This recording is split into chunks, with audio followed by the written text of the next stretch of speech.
Come with me, creeps, and let's go to the Lexington Peddlers Mall.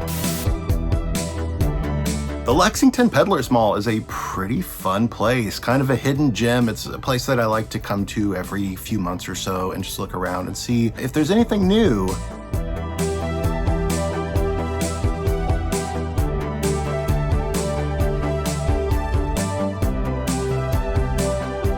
It's kind of like an antique mall, but it's not just antiques. They've got like pulp culture stuff, so you can go there and find books and movies and action figures and vintage toys. By vintage, I mean toys from the 80s and 90s, because that's kind of what you find in vintage shops now. It is a humongous place. It will easily take you 2 or 3 hours to look in, even if you know where you're going. And if you don't know where you're going, it could probably take you an entire day. It's a truly big, magical place. I always have a lot of fun going here, and I also get in my steps at the same time, so it's a win-win.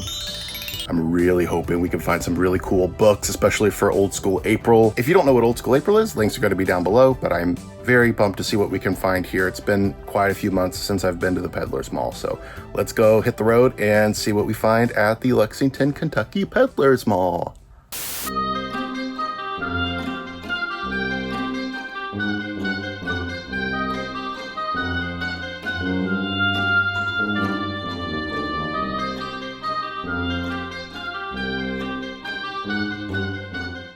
I found kind of a lot of stuff this time around, guys, and we're gonna go through everything and also walk you through the Peddlers Mall. The first place I usually hit up is actually right inside the door, like to your right. There's a bunch of glass cabinets. A lot of these cabinets have like antiques and stuff. Nothing that I'm particularly interested in, though you can see a creepy clown or something every once in a while. Yes, I know the clown dolls are creepy, but you have to show your respect to them, because if you don't, the evil spirit haunting the clown dolls will follow you home and eat your toes while you sleep. Trust me. I have experience in this. Anyway, moving on from creepy clown dolls, there's a lot of antiques, yes, but there's also usually a lot of trading cards. And I love trading cards.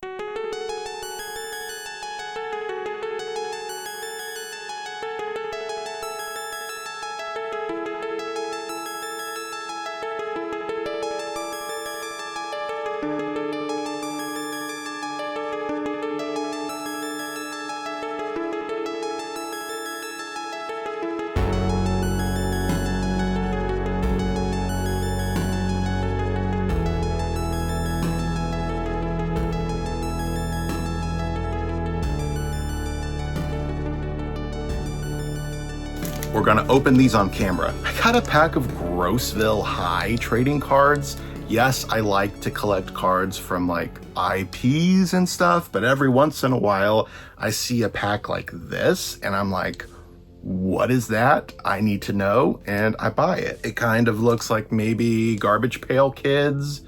I do like Garbage Pail Kids, so let's go ahead and open it up and see. It was only $1.99, which is not so badly priced compared to some of the other cards. I believe it does come with gum. Of course it comes with gum. Let's see if we can get it off without actually ruining the card. I don't think there's a way to do it. Okay, well, it's stuck. It's really and truly stuck. The ruined card is called Bess Stress. Can't see what Bess Stress looks like, but there are facts about her on the back. We've got B Flat, looks like a music teacher. Brad Breath. I went to school with some people like this. Brush your damn teeth, kids. Joe Stereo. And, oh, this one's my favorite one. Driver Ed. Kind of looks like Frankenstein in the car. Cool. These are fun. I wish my card wasn't ruined, but fun nonetheless. I always put my cards back inside the wrapper because the wrapper is usually the best part. I also got a pack of Subspecies trading cards. Now, Subspecies is, you know what? I have the movies right behind me. It's a series of movies from Full Moon Features. Full Moon is one of my favorite old school movie production companies, and Subspecies is a great vampire film. It's got vampires, it's got little stop motion demons. It's a really good one. And I did not know that there were trading cards for Subspecies. So I grabbed a pack of these. These were a little more expensive. They were $4.99, but I think they're worth it. I mean, just to have full moon themed trading cards is pretty cool. So let's bust into these. They had a whole pack of these there, guys, an entire box. Wow. Okay, what's great about these is that they're actually illustrated. Full moon, they went all out back in the day. Look at that artwork. That's gorgeous. So these are the little stop motion demons from the movie. They're really cool. We've got the original movie poster for Subspecies. It's a beautiful poster. This is the king. He's the vampire king. He's played by Angus Scrimm in the movie. Angus Scrimm is, of course, the actor who plays the tall man in the Phantasm movies. Radu, he is the villain of the series. He's a very creepy vampire. I love his fingers. He used to scare me when I was a kid. And then we've got another demon. These cards are awesome. You know what? I might have to go back and get some more of these. There's actually another booth later on in the store that has a ton more trading cards, and they're actually even better priced.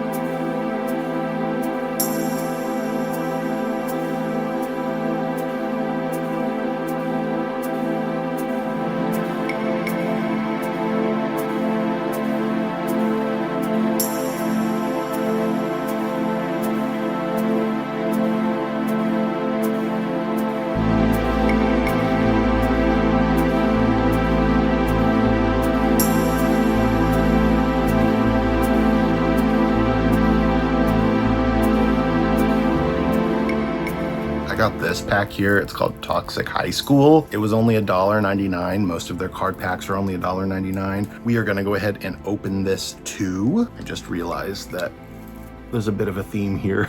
They kind of remind me of Gravedale High. Did anybody watch that cartoon? It's like a late 80s, early 90s cartoon. Oh yeah, these are really good. Look at this. Look at that artwork. Puberty Club Judges. And then on the back, there's more information about the Puberty Club. These are obviously post Garbage Pail Kids when gross out cards were really popular. Math class, solving a brain teaser. I don't know if you could see it. Look at the professor. He's got like a bunch of bumps on his head and he's trying to smash them with a hammer. That's disgusting. I don't like that one. School chef. He puts a little bit of himself in every meal. Oh my God, that's disgusting. Wow, these are really gross. Is he wringing out his boxer shorts in the food? What?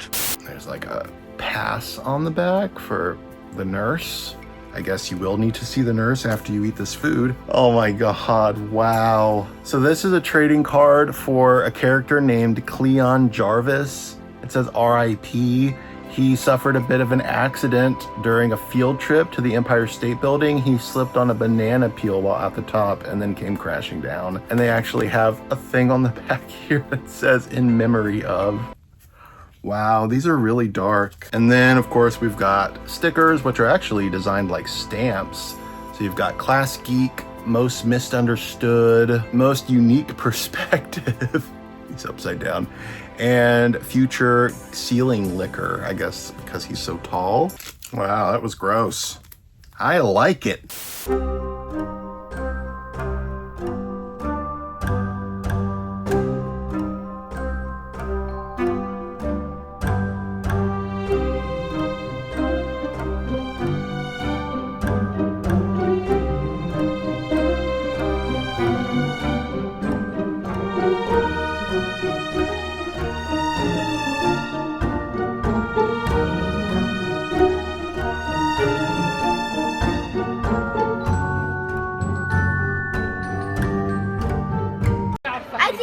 I think I know more about American Girl than you do. You never get any American Girl, Sally.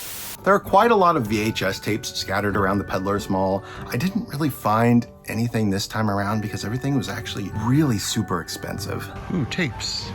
Lots of tapes. I see Star Kid. I love Star Kid. Let's see if it has... Yeah, there we go. That's the one I had when I was a kid, the lenticular cover. The box is a little bit trashed. Deep Blue Sea. This is one of my favorites. $5.99. No thanks. The Club. Wow, look at that. That's awesome. $11.99. You gotta be kidding me.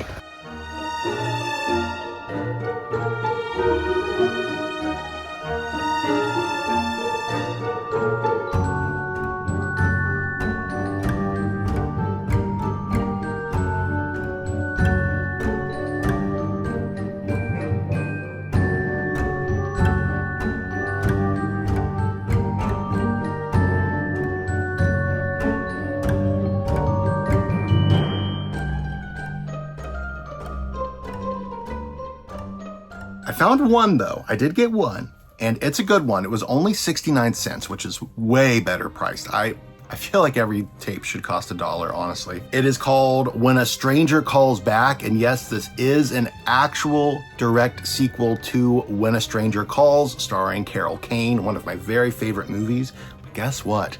I kind of like this one even more. This was actually, I think, a Showtime movie originally, so kind of a TV movie, but don't get that wrong. This is a really good quality film. It is very tense. The first 20 minutes of this movie scared me so bad. I literally screamed at one point, and I don't do that. This is good, really good. Track it down. I highly recommend it. You can also get it on Blu-ray and stuff. I have the Blu-ray, but I want to own it on VHS too, so I can watch it on my TV in here.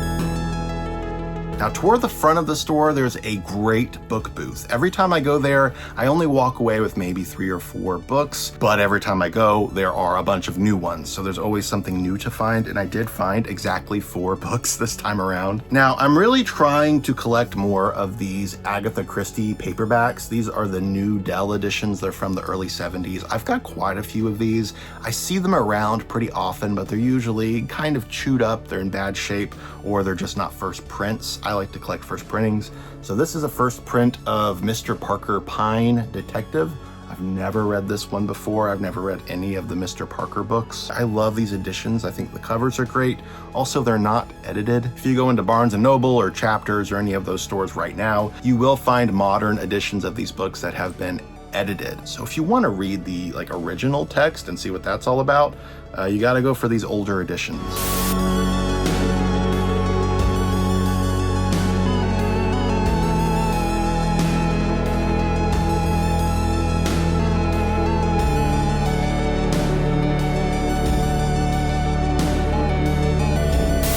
I also found this book by Laureen McDaniel. This is very interesting because Laureen McDaniel is known for writing ciclet books. She's kind of like the pioneer of ciclet, and she is known for writing books about dying teens who are in love, and that was her thing. But I guess before she found her niche, she wrote this one. It's called The Battle of Zorn, and it's like a children's science fiction fantasy book, and this just looks amazing. I could not get over this cover art. And then we do have a Phyllis A. Whitney book, who's very well known for her gothic romance. She also wrote some children's books. This is a mystery. It's called Secret of the Emerald Star. It's not the most appealing cover in the world, but I always pick up Phyllis A. Whitney's books because I do think they're pretty good. Now this one I've got to take out of the bag so I can show you properly. This is a Cracked magazine, and it's not just Cracked, but it's Cracked Monster Party, which was a whole separate series of magazines that Cracked did in the 80s all the way through the 90s. Cracked was kind of a knockoff of Mad magazine, but they found a lot of success with their Monster Party issues, and these are the ones that I'm really trying to collect. They are awesome. They've got some really great black and white illustrations. You've got Freddy Krueger in this one. You've got Dracula.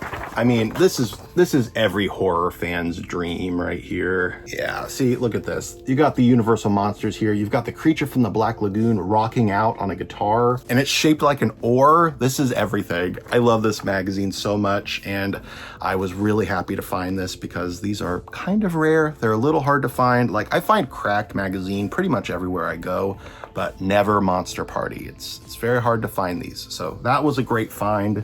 This one was at just some random booth, and it was only $1.78, which very specific price, by the way, but it's a very nice quality book. It's called Something Queer is Going On. The Something Queer series is just a mystery series for kids. They had a Halloween edition that I've read many, many times. I love that book.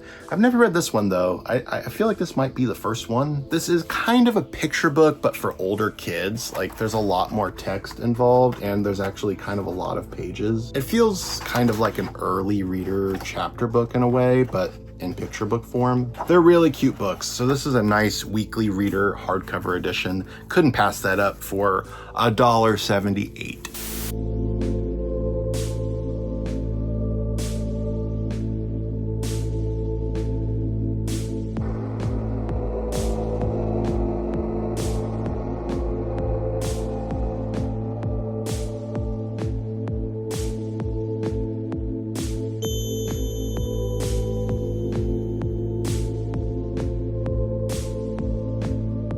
Now, the best book booth in the entire store is this one, shown on camera.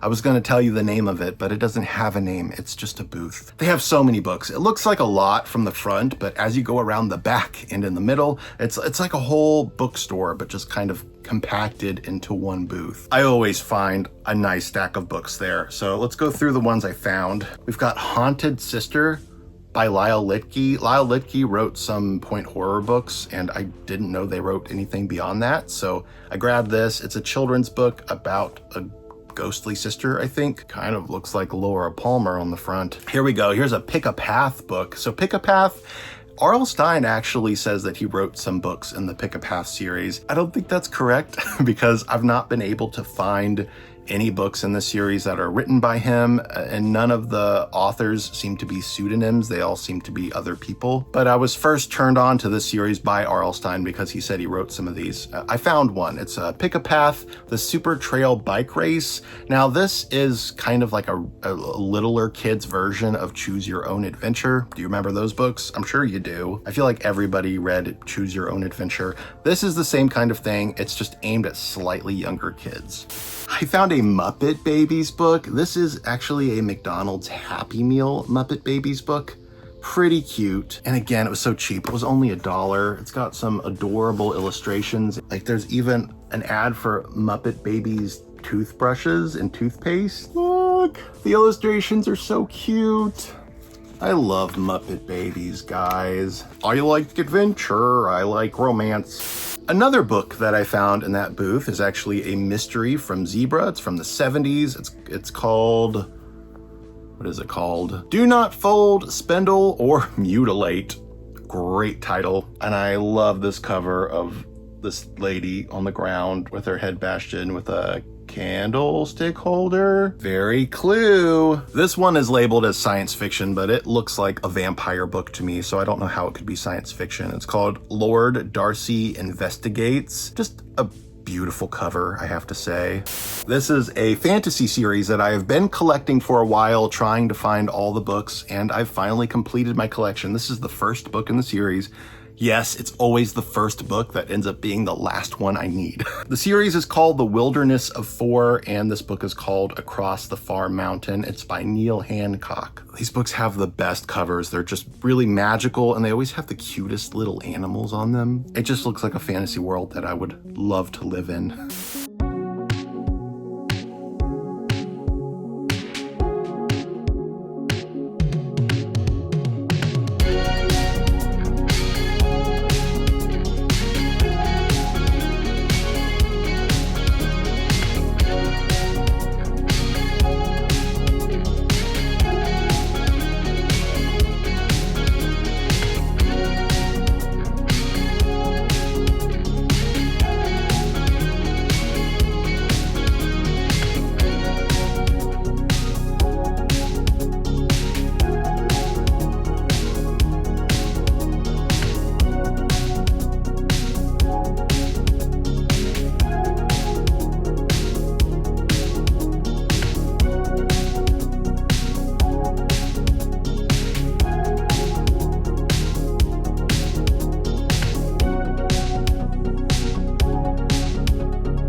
This one blew my mind. Could not believe this was so cheap compared to this booth's other books. The other books were like $8 to $10 a book. It was crazy. Love at First Bite photo novel, $4.99. I don't know, this might actually be worth getting though.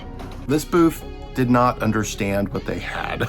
They were trying to sell Scooby-Doo picture books for $10, and yet they were selling this for $5. It makes no sense. This is a photo novel. So photo novels were kind of like movie novelizations, but instead of novelizing the movie, they turned the movie into comic books. So they would take stills from the movies and turn them into comics. It's such a cool idea. They don't do these anymore. This one is Love at First Bite, which is actually a comedy, even though it stars a vampire. It's a pretty fun movie. I do recommend it, and I saw this and just needed to have it. So yeah, Love at First Bite, the photo novel.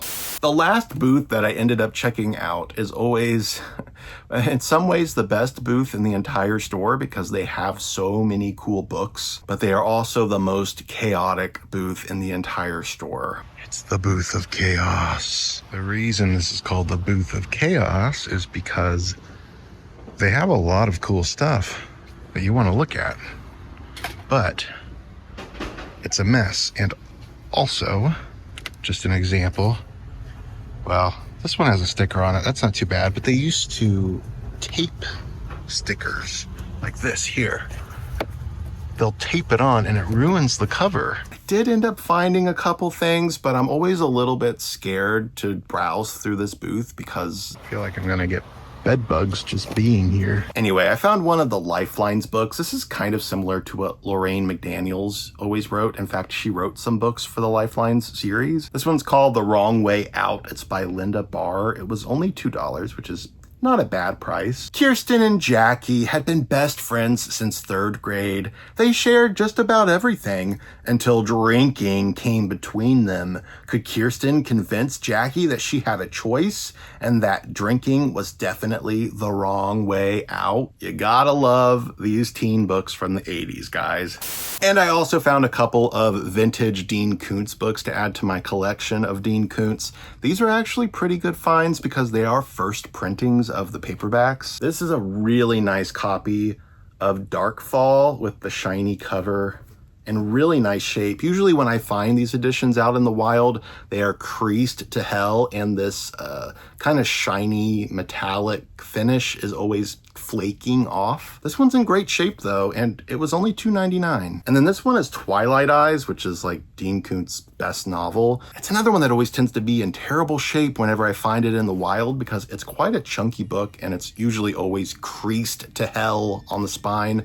But this one's in great shape. There's just like one very tiny sliver of a crease.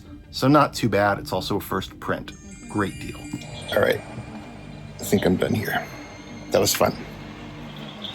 That's gonna be it for me today, guys. Thank you so much for joining me on this little shopping excursion. I hope you enjoyed it. Let me know what you thought of these finds, and if you have found anything good at the thrift stores lately. I will catch you soon in another episode of Library Macabre. Later, creeps.